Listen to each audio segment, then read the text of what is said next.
Alors aujourd'hui, je suis parti à la rencontre d'un humoriste et un animateur radio-télé d'origine québécoise, mais qui officie bel et bien ici en Belgique. Bonjour Dan Gagnon. Salut Romain, comment ça va? Ça va très bien. Vous venez de jouer votre spectacle Rose ici à Péroé. Ça s'est bien passé?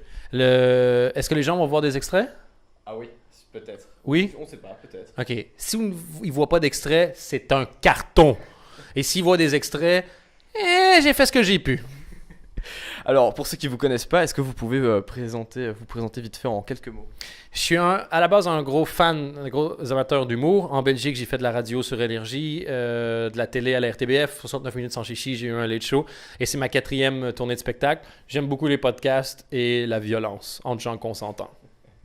Alors, votre carrière, elle a commencé au Québec, où vous couvrez, pour la presse écrite, on n'a pas trop compris, la Ligue Senior Pro Mutuelle de hockey. Oui, en fait, moi, je suis un fan. À la base, je voulais devenir journaliste sportif. J'ai fait des études de communication, de journaliste pour devenir journaliste sportif. Et en fait, c'était super chouette parce que c'était du semi-pro, donc c'est un niveau assez correct. Et mes parents avaient des billets de saison pour cette ligue-là. Et moi, je me trouvais journaliste pour, en fait, aller voir des matchs que j'aurais été voir de toute façon. Ça n'a pas duré super longtemps, mais j'étais un correspondant de presse et j'ai beaucoup aimé. C'est ce que j'ai essayé de faire en Belgique en commençant de journaliste sportif. Et ça n'a pas été un énorme succès. Vous décidez de venir en Belgique ensuite pour suivre une fille, une journaliste, Myriam Leroy. Qu'est-ce qu'on fait pas comme connerie un peu? En fait, il y a des gens comme ça, des fois tu les rencontres et tu fais, ils sont clairement mieux que moi. Et avant qu'ils s'en rendent compte, je vais essayer de profiter de tout le temps à leur côté. Et en fait, tous les gens dans mon entourage, c'est ça. Donc, je sais pas ce que j'ai comme voile qui donne l'impression aux gens que j'en vaut la peine, mais c'est super. Et Myriam, c'est le même principe. Vraiment, Myriam, c'est encore quelqu'un que j'apprécie beaucoup, dont je respecte énormément le talent et que je suis fier de pouvoir compter dans mes connaissances, même si, bon, elle est moche et conne. Vous l'avez interviewé justement dans votre Late Show, Dan Late Show. Oui. Ben, c'était drôle parce qu'on avait déjà fait un podcast ensemble quand on était ensemble. Et je l'ai invité dans le Late Show quand c'était terminé. C'était pour parler de sa pièce de théâtre, je crois. Je me souviens plus. Je regarde quelqu'un. Je suis pas en train de regarder dans le vide pour essayer de penser à l'avenir. Mais dans la même émission, on avait Virginie Hawk et Frédéric Becbédé. Et ça avait été super chouette comme émission. Et ce qui me faisait rire, c'est que c'est quelqu'un qui déteste la télé. Elle est brillantissime, mais elle aime pas vraiment la télé. Donc l'inviter dans mon Late Show, sachant qu'elle aime pas ce genre de truc-là et qu'elle vienne. Moi, ça m'a fait fort marrer, juste le fait qu'elle soit là et qu'elle ait l'air mal à l'aise. Alors qu'elle en a fait de la télé, en fait. Oui, c'est ça qui est dingue, mais il y a peu de gens vraiment originaux. On dit de Keith Richards, le guitariste des Rolling Stones, que c'est un des rares vrais hippies. Genre à 60 ans, il a dû annuler des concerts parce qu'il est tombé d'un cocotier.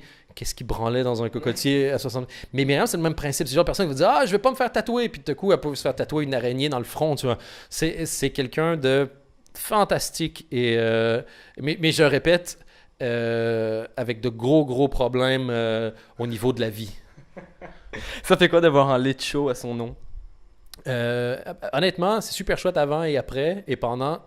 J'essayais de me rendre compte parce que ça a toujours été mon rêve. Et des fois, j'étais assis au bureau et je me disais regarde le logo. Mec, t'as un logo avec ton nom dedans, un Late Show à toi, tu fais ce que tu... Et non seulement je l'animais, mais je supervisais les auteurs et je coproduisais l'émission et le responsable des auteurs, c'était mon frère. Je vous ai plein de gens, le réalisateur, c'était moi qui l'avais choisi. Donc vraiment, j'avais un vrai contrôle, mais pas vraiment le temps. Il y a eu des belles émissions, des moins belles émissions, mais pas vraiment le temps de réaliser. J'ai eu le temps d'en profiter, mais pas de réaliser. Donc pendant, ça n'a pas fait grand-chose à part je dois faire un bon show, je dois faire un bon show, je dois faire un bon show.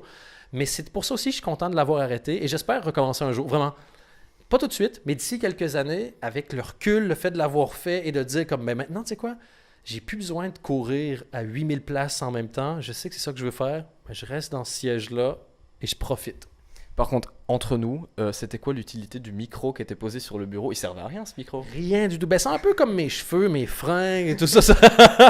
Mais blague à part, non, c'est juste une question... En fait, on sous-estime l'importance du mood de manière générale. Regarde, juste dans cette interview, tu es avec moi à l'écran. Tu pourrais être en dehors. On pourrait filmer sans qu'on nous voit ni un ni l'autre sur des images.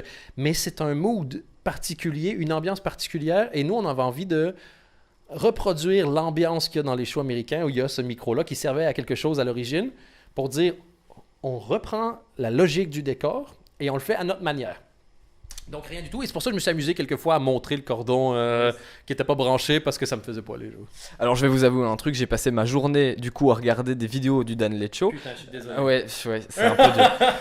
Je vais pas vous dire quel invité moi m'a le plus marqué, mais par contre vous, l'invité qui vous a le plus plu à interviewer. Le plus, c'est une bonne C'est question. une question vache un peu. Non, c'est une super bonne question. Je dirais que Big BD. Il y avait quelque chose avec Big BD qui...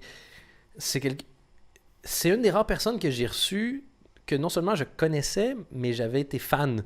Quand j'avais lu, le premier livre de lui que j'ai lu, c'était Windows on the World, puis j'en ai lu plein de lui, mais c'était un des rares auteurs où, quand je savais qu'il y avait un nouveau Big BD pendant des années, j'étais hyper content, j'allais acheter le livre avant de savoir de quoi il parlait, puis j'admirais sa manière de faire, et c'est tellement fascinant de rencontrer des gens que tu admires pour te rendre compte.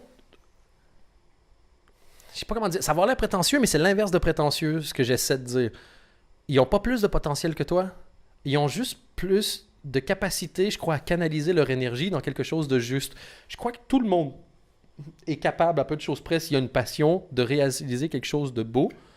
Mais quel est le temps que tu consacres réellement à ça? Pas à espérer que ça marche, pas à dire qu'il faudrait que tu travailles, pas... C'est quoi le nombre de minutes réelles que tu consacres à quelque chose? Et tous les gens que j'ai rencontrés qui ont du succès dans leur domaine ont deux facultés fortes.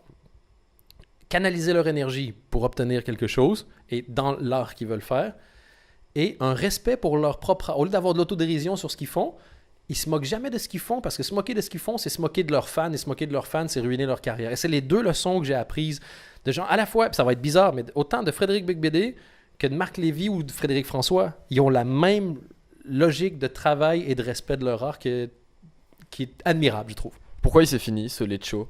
Parce que je suis rentré au Canada. J'avais annoncé que j'allais rentrer au Canada. Il aurait fallu que je reprenne l'avion à toutes les semaines, mais c'était pas viable. Est-ce qu'il l'aurait renouvelé? J'en ai pas la moindre idée, pour être 100% honnête. Mais de toute manière, la question se posait pas parce que je rentrais chez moi. Et voilà, quand je fais 69 minutes sans chichi, je croise le décor. Quand je me promène dans les couloirs, je croise encore le décor. Et donc, il y a des semaines, en fonction de ce qui se passe dans l'actu, il y a des semaines où tu dis comme shit, j'aurais aimé ça inviter lui puis parler de ça quand même. Actuellement, vous êtes sur scène pour un 4e spectacle, je dis pas de bêtises. Ça s'appelle Rose. Vous pouvez nous parler un petit peu de ce spectacle que nous on vient de voir, mais qu'il y a des gens qui n'ont pas vu. Oui, ils sont nombreux. On va pas ils sont nombreux. Le but, moi j'essaie de faire un spectacle par année. Mon but c'est de vivre entre le Canada et la Belgique, d'être 8 mois par année au Canada, 4 mois par année en Belgique pour faire la tournée. Et je veux proposer quelque chose de différent, qui soit cohérent, logique, marrant évidemment. Et là, dans le dernier spectacle, je parlais de la dépression, je parlais du cancer de ma mère, de la maladie, de la mort, des sujets vraiment dark. Et là, la vie était beaucoup plus belle, ça passait mieux. J'avais envie de faire un spectacle plus léger. Et donc, c'est vraiment, je sais ce qu'on est vraiment des bonnes personnes. Toutes les petites exceptions que tu essaies d'annuler. Le fait de se mentir à soi-même sur le oui, mais en fait, ça c'est bon, ça va. Et de faire face à ce que tu as fait de merdique de temps en temps et comment s'améliorer, comment être mieux. Et puis, tout ça est frappé dans le milieu du spectacle par un événement. J'ai failli devenir père cette année. Mon épouse a fait une grossesse extra-utérine, donc pas viable. Et donc, je raconte un peu ce que c'est. Et le but de raconter cette anecdote-là, c'est aussi... Je trouve que ça vient dans le milieu du spectacle où tu as plein de considérations qui sont à la fois viscérales et futiles, parce que comment être une bonne personne, tu n'as pas besoin de ça aujourd'hui, mais c'est important. À quel point toutes tes pensées et le fait d'être ailleurs et être loin dans tes théories, en une demi-seconde, ça peut tout foutre le camp parce que tu as du réel, du concret et des choses à t'occuper. Donc, je trouve que je pense pas que qui que ce soit s'en rende compte ou dirait ça, mais la violence entre le « soyons dans notre tête » et « soyons dans le réel » a quelque chose de joli dans la nuance. Rose, c'est pour ça que ça s'appelle comme ça, c'est parce que c'est plus léger, c'est plus positif. C'est le but. Et aussi ma mère, que je parlais de son cancer du sein dans le dernier spectacle, et là, le fait qu'elle a vaincu son cancer du sein, donc il y avait un petit côté hommage, donc voilà, il y avait quelque chose d'un peu joli. Donc voilà, tout ça, c'est démagogique. Parce que ma mère, en fait, ma mère est morte en 92. Non, Alors, il y a encore pas mal de dates prévues là. Ouais, là, au total, on était sur 45 dates à peu près. Je sais qu'on revient jouer dans le BOE. On est à WAV pour 2 dates. Mais je sais pas quand ça va sortir, mais on était où on va être, peu importe. Et je reviens jouer à Namur aussi, qui est pas super loin d'ici. Et après ça, Moucron tournée. La semaine prochaine, je fais 3 shows, c'est ça. Moucron tournée et le vendredi, WAV justement. Moi, mon but, c'est de jouer le plus possible. Je pourrais faire, avec le nombre de spectateurs qui viennent me voir, je pourrais faire genre 5 shows dans l'année dans des grandes salles. Mais c'est nul. Moi, j'aime le processus. J'aime jouer, j'aime venir, j'aime checker un public, sentir un peu comment ça se passe. Et essayer de... C'est toujours... La satisfaction, c'est du point de départ au point d'arrivée en disant ce que j'ai envie de dire, comment j'arrive à taper sur le clou pour amener une ambiance et un mood qui est agréable, qui fait que les gens ressortent avec une énergie positive qu'ils peuvent redistribuer après. Imaginons que je veuille un peu vous espionner, etc. Je peux vous trouver où sur les réseaux sociaux? Tu tapes Dan Gagnon. Voilà. J'ai un site qui s'appelle dangagnon.be. .be. Et là, il y a toutes les dates de tournée et tous les réseaux sociaux. Donc, Twitter, Facebook, Instagram. Snapchat, je suis trop vieux, je comprends pas exactement comment ça marche. Je l'ai un peu, mais je crois que je pensais recevoir des photos de Jean Poil et que j'étais très déçu. Et donc voilà. Et Instagram, j'aime bien faire des stories. Je trouve ça rigolo à faire et j'aime bien suivre des gens. Je trouve qu'il y a des gens qui ont énormément de talent. Moi, j'ai aucun talent esthétique. Et donc, de temps en temps, j'essaie de faire une photo un peu esthétique. Et genre, le photographe de tournée qui est chaque côté se fout de ma gueule en disant « Mais elle est même pas droite, ta fucking photo, quoi! » Je dis « Ouais, mais ça, c'est mon angle. » Elle fait « Non, c'est un échec, c'est tout. » Et donc, mais c'est chouette à faire et j'aime bien suivre les gens. Je trouve que les gens sont hyper créatifs. Et c'est ça que j'aime bien d'être sur plusieurs réseaux sociaux. C'est que c'est différentes personnes qui cartonnent sur différents réseaux sociaux parce que c'est différentes manières de faire. Moi, j'étais meilleur sur Twitter, mais apparemment, Twitter, c'est saut 2012. Merci Dan en tout cas d'avoir répondu à toutes mes questions. Et puis, je vais t'inviter à faire le up or down. À mon avis, tu connais pas, on va t'expliquer. Je suis chaud. Hop!